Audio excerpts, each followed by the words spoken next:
Good evening, everybody. Welcome to Carrow Road, where sadly we're talking about another defeat. That was bad from a Norwich City perspective. They've been beaten by 3 goals to 2 here by Wrexham this afternoon. In truth, that's a scoreline that probably flatters them. If I start this by telling you that Vladan Kovacevic was the man of the match, that Norwich City conceded 3 times in 13 minutes, and a lot of those goals were horrendous from a defensive perspective. You could probably, I would forgive you probably for feeling like this is the same narrative, the same script that we've seen over the last 3 or 4 years from a Norwich City perspective, because it feels like we've had a big handful of those type of games at various points since relegation from the Premier League in 2022 now it was under different managers with different groups of players. And today was meant to be a real mood changer at Carrow Road. There was talk about, if you could win here today, it could be lift off, it could ignite, it would suddenly be 7 points from 9. Things would look okay. Maybe some of the concerns that came out of that Coventry draw last weekend feel a lot more unfounded. That was anything but. That felt like more of the same. It was abject. Norwich were disjointed. They lacked cohesion. And I think it should really start to ring alarm bells for people. Liam Manning, I get the sense, having listened to his post-match, it definitely has. But also maybe people from elsewhere, I think the fan base, it definitely has, because Norwich City deservedly lost that game. I don't think they can have any complaints. I think the scoreline flatters them. And yeah, had it not have been for Vladan Kovacevic, they would have found, they would have lost this game by 4 or 5, and not really sure anyone could have complained. And for the second week running, really, where, I understand why people felt going to Coventry, getting a point on a results level was good, but a lot of the red flags that we saw at Coventry were there today and got exposed today. It was abject for large portions of that game. Just too many players off the pace, lacking quality. It looked like a team that really didn't understand what was being asked of them in possession, out of possession. They don't really know how to attack. They're struggling in terms of the chances that they're coughing up. I know people keep talking about them defending well, but we're talking last-ditch defending. That's very different, and is often a sign, actually, if you're having to do last-ditch defending, that you're not very good at defending because you create high-quality chances.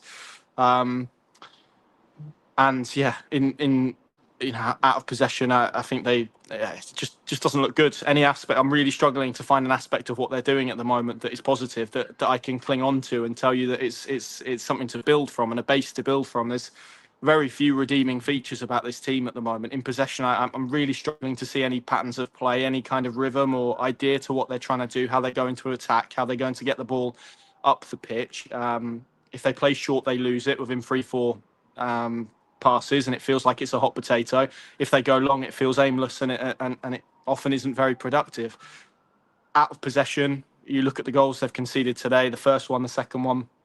I recognise Jose Cordoba's been, he's out of position, but he got absolutely run ragged today in that on that left hand side by Kabore, who was very good. The first 2 goals are from the same route, balls in behind Cordoba that he gets onto, crosses which are then converted. The first Josh Windass finishes, the second the Longman finishes, and then the third, to be fair, is an exceptional strike from Windass to seal it. And Norwich were 1 up at half time. That's the thing. I thought they were pretty poor in the first half in terms of the way that the possession. We've got this weird kind of horseshoe shape thing going on when they're in possession. The options are limited. It feels quite static in terms of the way that they try and move and progress the ball up the pitch. I actually felt in the first half, because Wrexham was so aggressive, because Norwich played the 2 midfielders, they dropped deep. They had Kiefer Moore, and then they had a line of 3 that was super tight in terms of Norwich's 2. That made playing through them quite difficult. That was then the stage where they had to look and try and go a bit more direct. And the points that they did that, their passes lacked purpose. They were punts, really, rather than sort of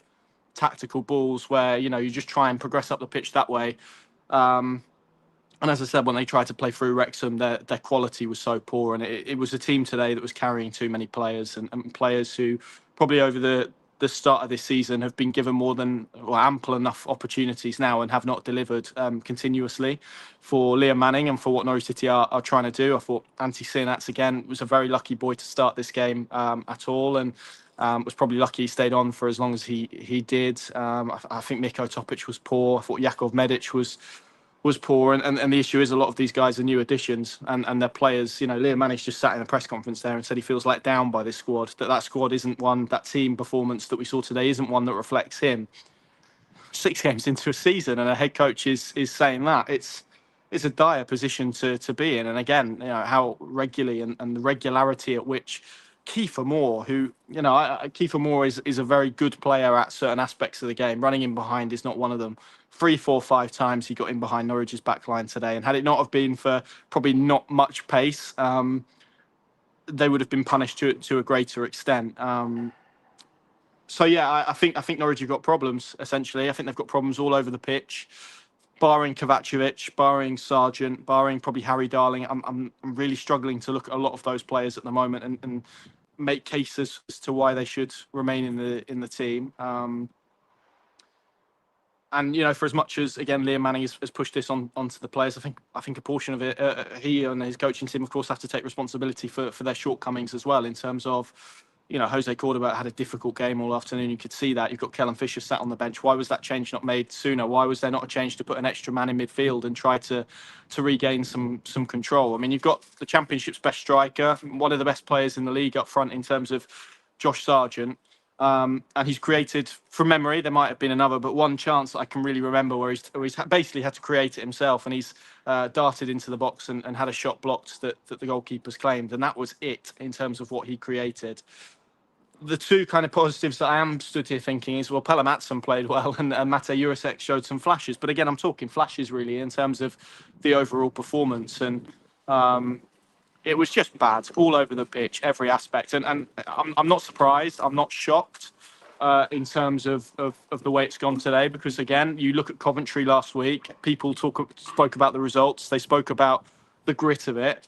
But Norwich are abject. If that game gets played 99 times, they lose 99 out of 100. They probably got the one element of luck and chance where they didn't, largely because Haji Wright couldn't put the ball into the back of the net. You go to Portsmouth the second half where they were clinging on for dear life. Portsmouth hit the bar. They had a penalty saved. They had enough chances to win that game. Blackburn, I think, is probably the most complete performance, but it just looks a team that's lost at the moment. In terms of, it looks like a group of players who are individuals and who don't really understand what they are supposed to be doing, and that's a real problem for where Norwich are at the moment. People talk about how many changes there've been this summer. Absolutely true. They've changed the head coach. They've changed the playing group. Wrexham signed 13 and have had a slow start to the season and have struggled. And they look more cohesive, more fluid, better coached, to be honest, better structured than Norwich. And this is a team that has struggled really at Championship level. That doesn't bode well for where Norwich City are at the moment. And, this isn't a group that has been assembled on kind of free transfers and loans and finding players down the back of the sofa. This is, some of those players they spent a lot of money on. And I'm not writing them off by any stretch of the imagination, but I don't think it's unreasonable for Norwich fans to be expecting their team to be looking far better than it is at the moment, because this is, as I said, I'm really, really struggling. I'm trying to find something that, isn't all doom and gloom, and I'm kind of picking out flashes from players from today. But I think the trend of these 6 games should concern people, and it should concern Liam Manning, and it should concern Ben Napper, and it should concern everybody, I think, because it's they are just absolutely nowhere near the level they need to be if those aspirations of getting towards the playoffs are anything but. Now, the good thing is we're 6 games in and changes can be made, and I'm sure they will be made after today in terms of personnel and in terms of the way they're approaching games, and you can revive a Championship season easy. It's not done and dusted. We're not in December where you're thinking, blimey, you've got to make a last, got to try something to change it. There's plenty of time and there's plenty of options. But the problem I have today really is I'm not going to stand here and tell people they need to be patient, because that was the message last year. A lot of people bought into that, and I understand from Liam Manning's perspective, he's walked in, the expectations are high. That's he didn't create that, but equally these fans, these stands, 4 of them, have seen lots of players come and go. They've seen money spent. They've seen different managers, and yet we still seem to end up here where Norwich produce performances that are so under par and so bad. Portsmouth, I mean, it's 1 win in 10 at Carrow Road now, spanning, of course, 2 seasons, but that is not a record that Norwich City should have at home in the Championship at any stage, at any point, under any manager of any group of players. It's really, really poor, and as I said, alarm bells should be ringing. I thought that Wrexham are a good side at what they do, but I don't think they're the most.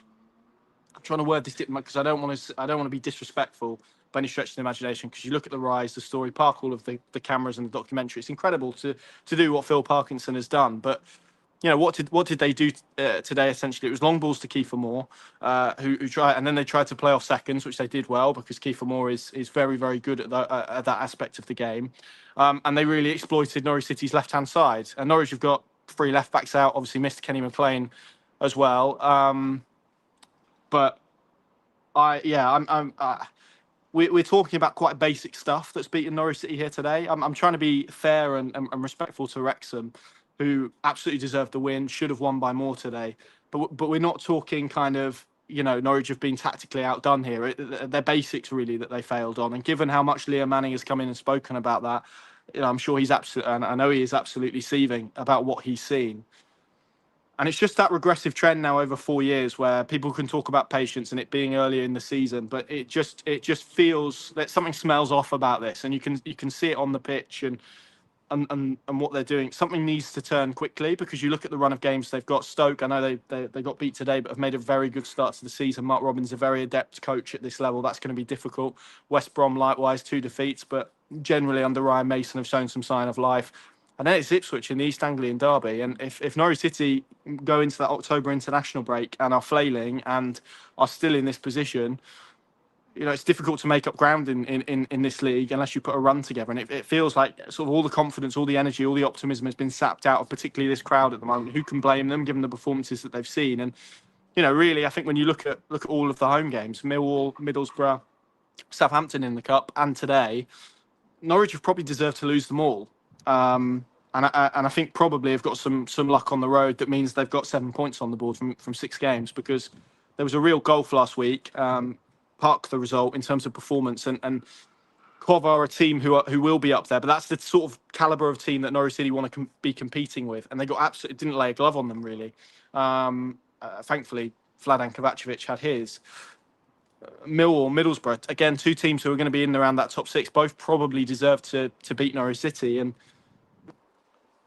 yeah, it's a concern at the moment. I'm trying to stand here and try not.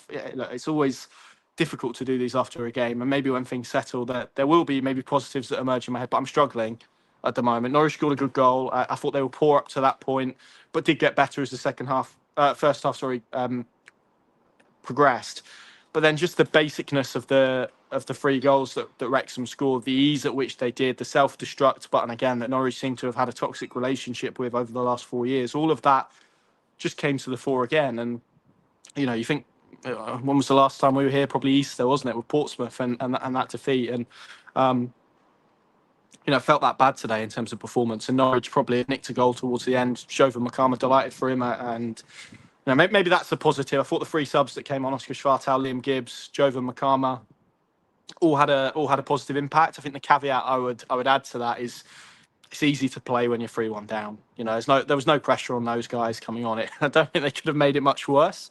But look, credit, they still had to go out there and do it. I thought Oscar Schwartau showed great endeavour. There was lots of energy there. Liam Gibbs added a thrust and a forward momentum that just hasn't been there.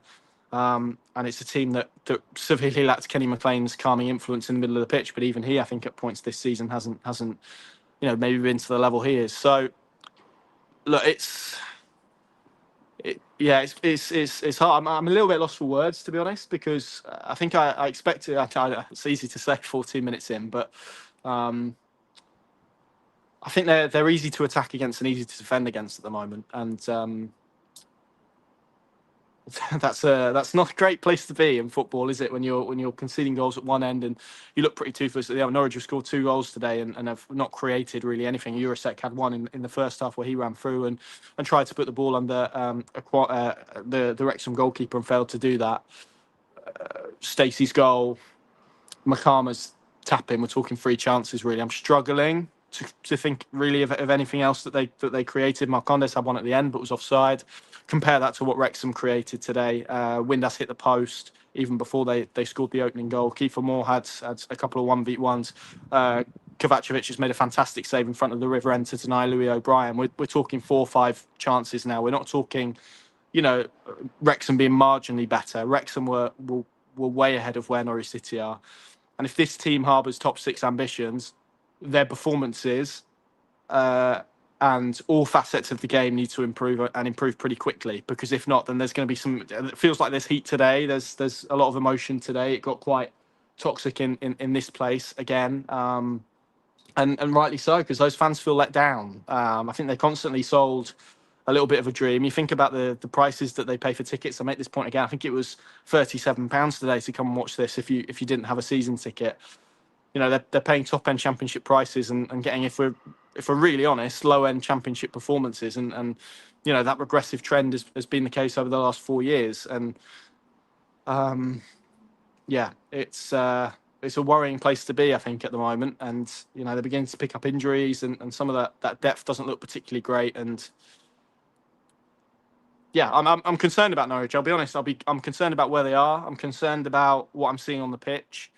And I'm a little bit concerned about the direction of travel from here, but equally I'm concerned about where the game's coming up, the team's coming up. It's not good. It's not a good place to be, I think, when that's kind of your emotion and your feeling when you watch Norwich City.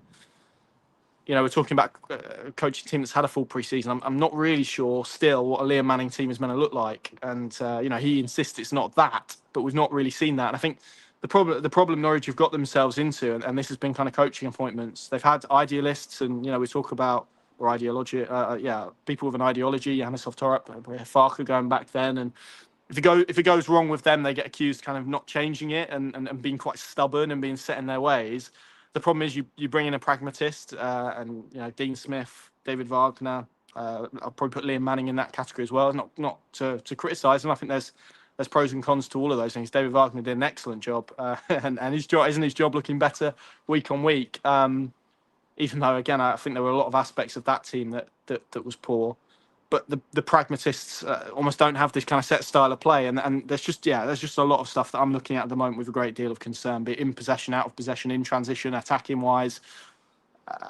It's really, really abject at the moment, and I think, you know, if it doesn't get going quickly, it's going to be increasingly, you know, the people are going to find themselves with pressure on, and nobody wants that, because there was real optimism, there was real energy behind what they were doing, and you know.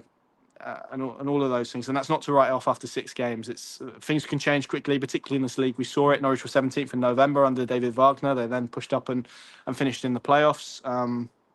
So things can change quickly, but I also know what this league is like when you get in a spiral of bad results, and it can be difficult to break, and confidence saps out and energy saps out. And you know, if that happens and you're already at a pretty low level, which Norwich are at the moment, that can become a death spiral pretty quickly. Let's hope that's not the case. And look, they've got a full week now leading into Stoke. They've got an opportunity to put it right. And the very least we need to see next week is a performance, because it's been a really poor start to the season from a Norwich City perspective. Liam Manning gave a very honest assessment. I think you can go and read and watch that on our YouTube channel now. We'll obviously go and record a podcast and try and adds a lot more long form and detailed points of analysis to this. But this feels like a bad day for Norwich City. It was a bad day for Norwich City. 4 home defeats this season. Pretty poor. Thanks for joining me. See you later.